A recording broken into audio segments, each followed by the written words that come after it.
about the nature of leadership and the challenges leaders face today. He spoke last month at the University of Chicago. Mr. Jenkins is a high school teacher in Missouri, an ordained minister, and the author of several publications on education and leadership. He worked with the Reverend Martin Luther King during the civil rights movement of the 1960s.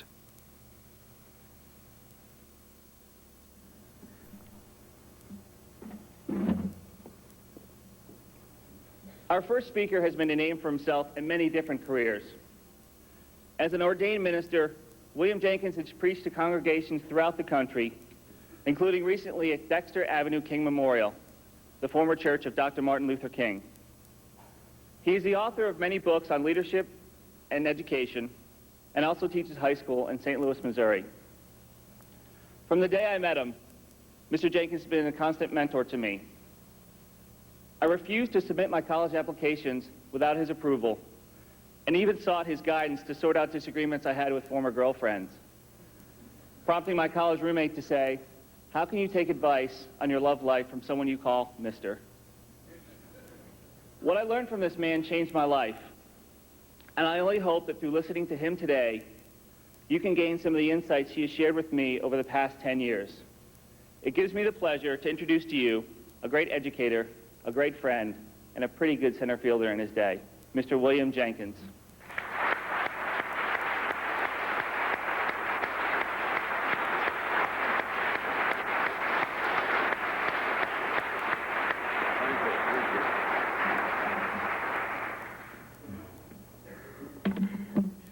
It's come a long way from Parkway North High School, prompting me to say in the words of Shakespeare, "Upon what meat doeth this our Caesar feed, that he has grown so tall?" I am honored and frightened to be here today to speak with you on leadership. I did not know that I would be leading off the leadership conference, but those are the things that leadership gets you into. I am somewhat, well, as I told people that I was coming to the University of Chicago, everybody had comments to make about you. And those comments were flattering to the degree that they were intimidating. They told me about how smart you were, and that you were the smartest people in the country, if not the world. And I was asked to come to talk about leadership to the smartest people in the world. I've never been considered as one of the smart people in the world because I was dumb enough to lead people. That's not an easy chore. But I thought, what would I talk about to the smartest people in the world about leadership? And then I remember a story I heard years ago about some smart young men who went up into a mountain to do some mountain climbing and exploration. And they were assigned an old man to guide them.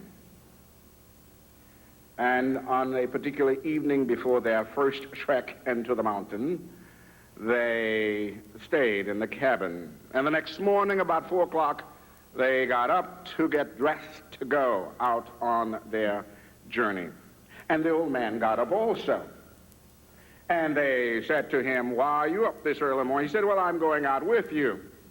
And they said, "Oh, we don't need you to go out with us. We know about the mountain. We have maps and diagrams, and consequently, we will be able to find our way, so you will not necessarily need to go with us." And he insisted, "Well, I'd like to go because there are things about this mountainous terrain that might be difficult for you to figure out on the spot, and it would be nice to have some guidance." And they said, "Oh, no. You don't need to go with us. We have it all mapped out. We know." And some might have said, "We're from the University of Chicago. We have it all mapped out." So he went back to bed and got some more sleep, and they went into the mountain and did fairly well. Their charts were accurate. They found all of the things they said they were looking for, and came back in the evening, as young people will, glowing in excitement that they had found their way through the first day. And the next morning came, and he got up again, and they said to him, "We found our way yesterday, and we can find our way today." And they went back and found their way to the mountain. Well, on the third day, this man got up with them, and they said, "We told you yesterday, we told you today before, that we don't need your guidance. We have diagrams. We have everything mapped out perfectly. This is a good situation. We've studied this in class. We don't need you to go with us. It's all on the map." And then the man said to them, "The fog is not on the map. It's foggy out there this morning." So since I've been around a little longer than you all have been around, and I might not know as much, I have some experience with the fog that you may not have. And just to tell you a little bit about how to find your way in the fog, I have come here this morning. And I hope that you will not be too dismayed by my comments. And I am not the keynote speaker. She will come later, and I will try to keep my comments away from the area that she will probably discuss. But I just want to compliment you on the fact that you are still interested in leadership. It is a high calling. And there are questions about leadership, and some of the questions are, where do leaders come from? Are they born or are they developed? And I'm sure that you will have a lot of discussion, or have had a lot of discussion about it. Are leaders born? Do they just come naturally, full-grown, onto the scene and say, "I'm ready to lead you"? Or are they developed? I think that leaders are born, but not born the way you think of born. Leaders are born out of their times. Times call for leaders. Times beckon people to come forth to address the issues of the time. Time, your time, will call upon you to do certain things. Your time will demand of you certain skills and competencies. Your time will demand of you certain direction and purpose. Your time will make demands on you. And it really doesn't depend totally on what your intentions were the day before the time's call. You may not be interested in a particular cause or direction, but if your times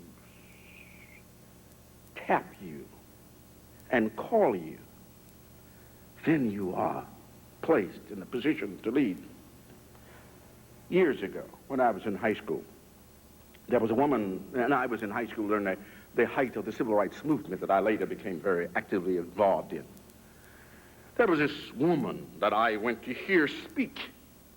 I went to an auditorium in my hometown of Greenville, Mississippi, and I sat in the back. I was a high school student, and I saw this black woman come out on stage.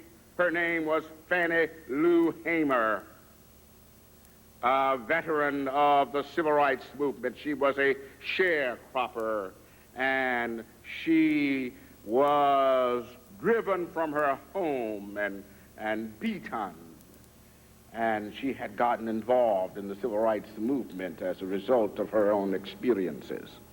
And that night, she came to speak. And there I was, a high school student, sitting there, listening to this woman talk. And of course, she was from the cotton fields, and her language was not refined. Her verbs were not always in the right place. And I sat there very critical that night and thought that she was not a good speaker.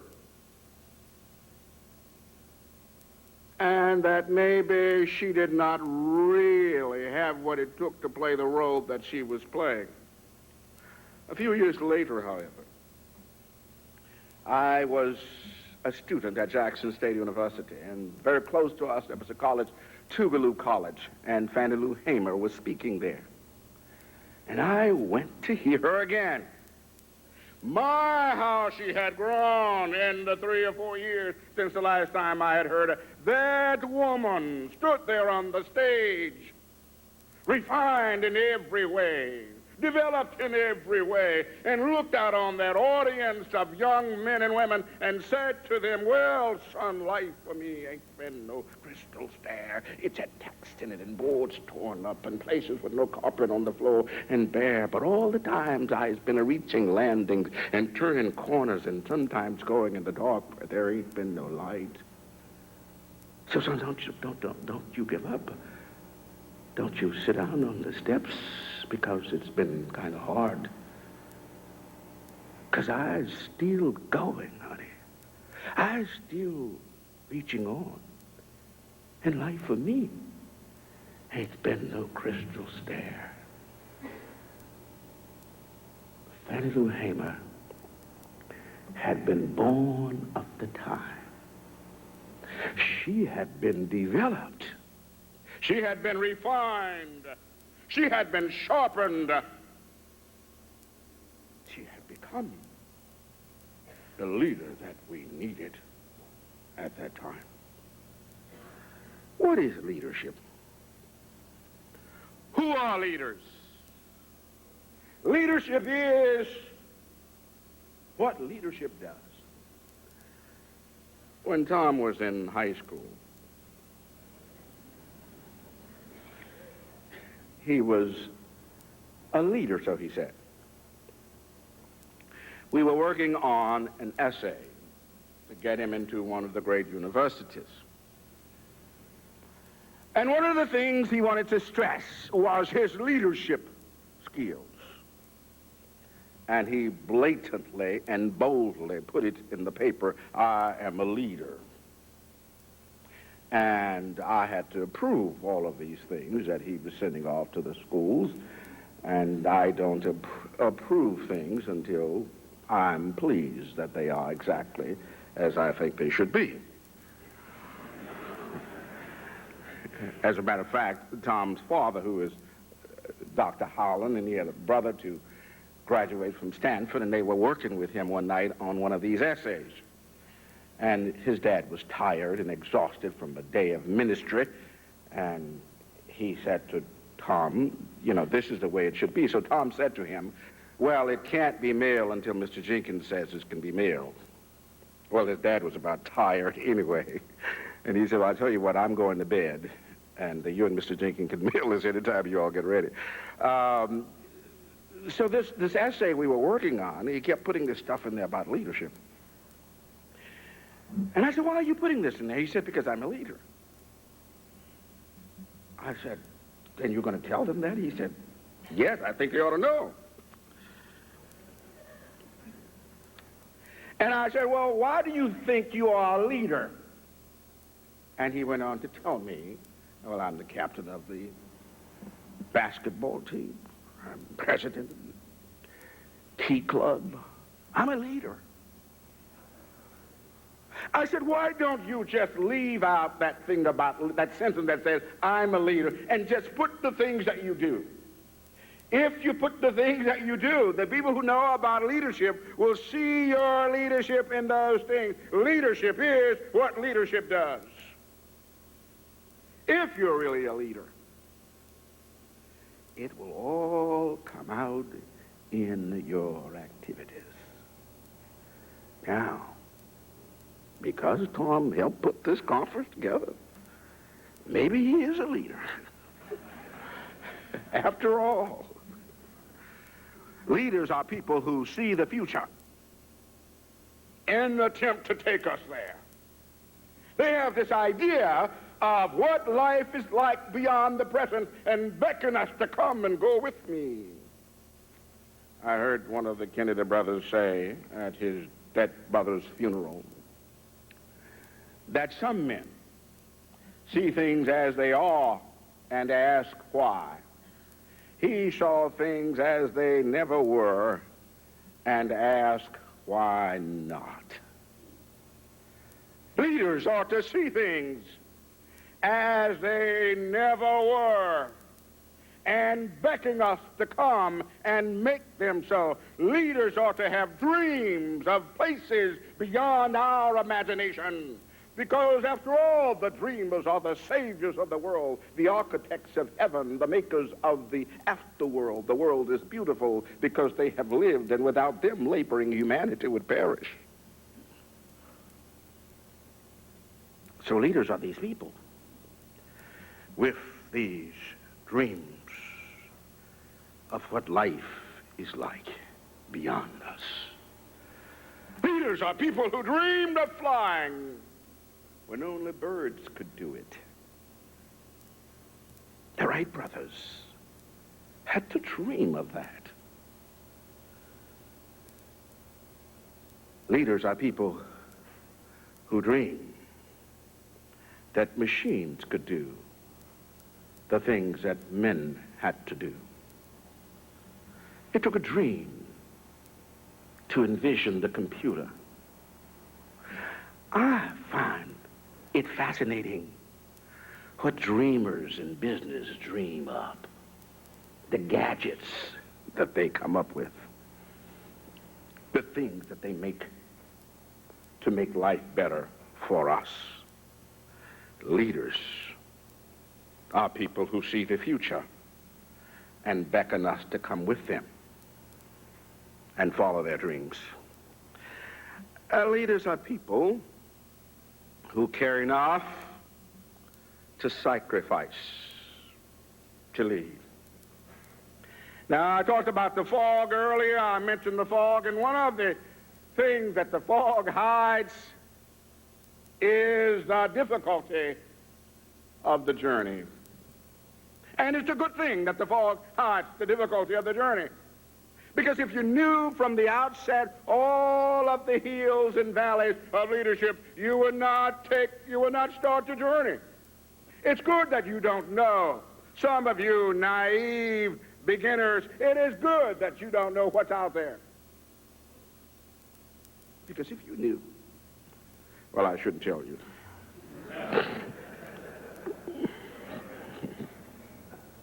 But I must tell you that you need to care.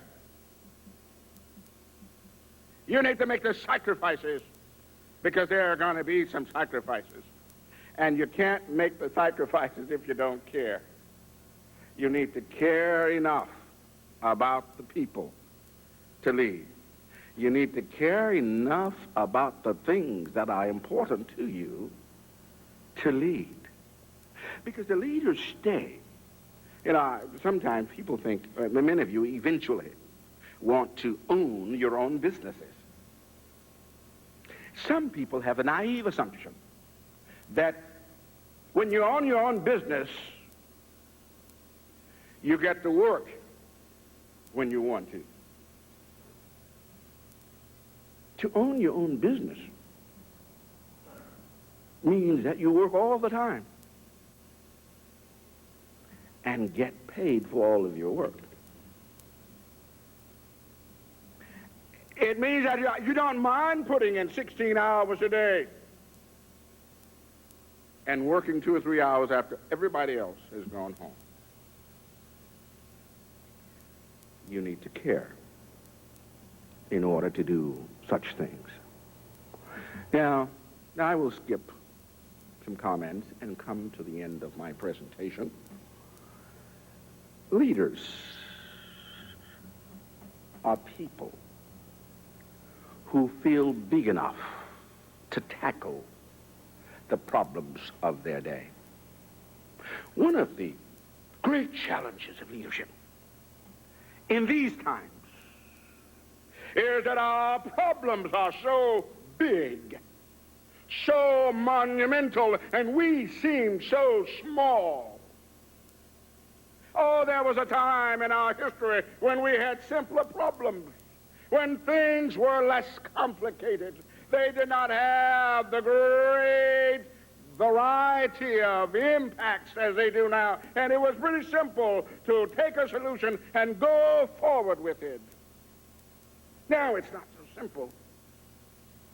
Problems are so big, and we are such infinitesimally small people when put against the problem that we have. And sometimes the problem diminishes us, and we think, certainly not me. Certainly I do not have anything to offer that could solve that problem. The job is just too big. Who am I to think that I could tackle such a problem? I know how that feels. I was invited to speak at the church that Martin Luther King pastored. And when I was first invited, it seemed like a natural thing. I'd lectured all over the country. I'd written books. I talked about Martin Luther King. I've done Martin Luther King banquet lectures. I've written about Martin Luther King. It seemed like a natural thing that I'd be invited here to that church. But as the event drew closer, the magnitude of it began to sink in. And on the night before the presentation, I began to think of Martin Luther King and who he was and who I am. I began to think of this man who had gone all over the country and the world, and everybody who was living at the time had heard his voice. Everybody had heard him say that I have a dream that men would be judged by the content of their character, not by the color of their skin. I have a dream. Everybody had heard him say that. And these people, some of them still in the congregation, had heard him uttering such things as, let justice run down like water and righteousness like a mighty stream. They were still there. I was asked to go there and stand where he stood and talk to people whom he had talked to, people who still remembered what he said, how brilliant he was, how eloquent he was, how powerful he was. They still remembered those baritone bellowing of beatitudinal beauties that came from his lips on Sunday morning. They still remembered that. And I was to go there and stand in his place and talk. I felt diminished, awfully small. I tossed and turned that night. And the next morning, when I was taken to the church, there it was. People standing outside, folk from all over the world come there to worship. I was ushered in. And one of the deacons shook hands with me and said, we'd honored to have someone of your stature to come. And eventually, not like here this morning, the choir sang, gave me time to collect myself. And I walked out, and there they were. There they were, waiting. And I thought to myself, just say what you know to say. You have earned this. You are big enough for the occasion. Those people out there need to hear the message that you have to deliver. You have something to offer to this crowd. Just say it. You're here now. Just leave them. This morning, as I got ready to come here from that fabulous hotel, everything just right. Telephones everywhere, unfortunately. Unfortunately, they were not working until I made several calls downstairs. And this morning, when I got up and I looked out of my window, and I'm a little bit leery of heights, I looked out and there was Chicago, all of this magnificent city. And I thought, I have to go and speak to these smart people. I seem so small. These hands picked cotton in Mississippi years ago. Don't feel sorry for me. I'm doing well now.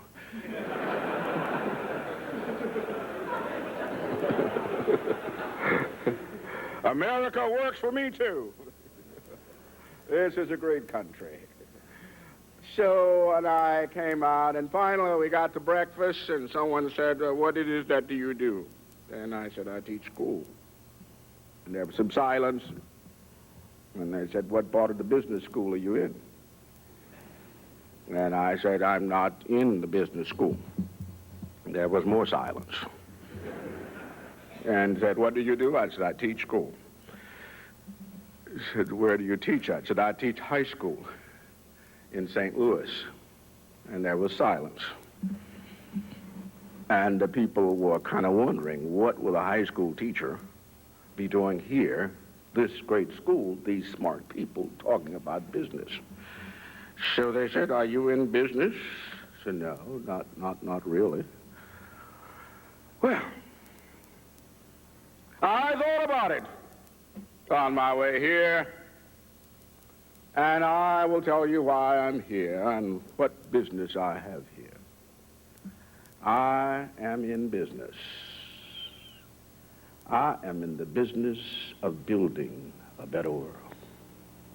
That is what I do. When I worked with Tom years ago, my interest was building great citizens to build a better world.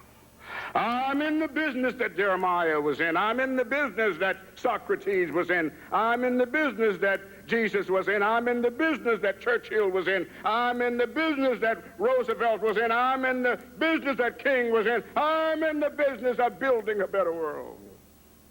One citizen at a time. I hope that that's what you will be in the end. When you finish, when you build the monuments that you're going to build, when you build the great businesses that you're going to build, when you come forward with the great and new ideas that you're going to come forward with, that in the end, what you will do is build a better world. Come, my friends. 'Tis not too late to seek a new world. Push off. I'm sitting well in order to fight the sounding furrows. For my purpose hold beyond, to sail beyond the sunset and the baths of all the western stars until I die. It might be that the gulfs will wash us down. It might be that we shall see the great Achilles whom we knew. Though much is lost, much abides. And though we have not the strength which in former days moved earth and heaven, that which we are, we are. One equal temper of heroic hearts made weak by time and fate, but strong in will, to strive, to seek, to find, but not to yield. Thank you.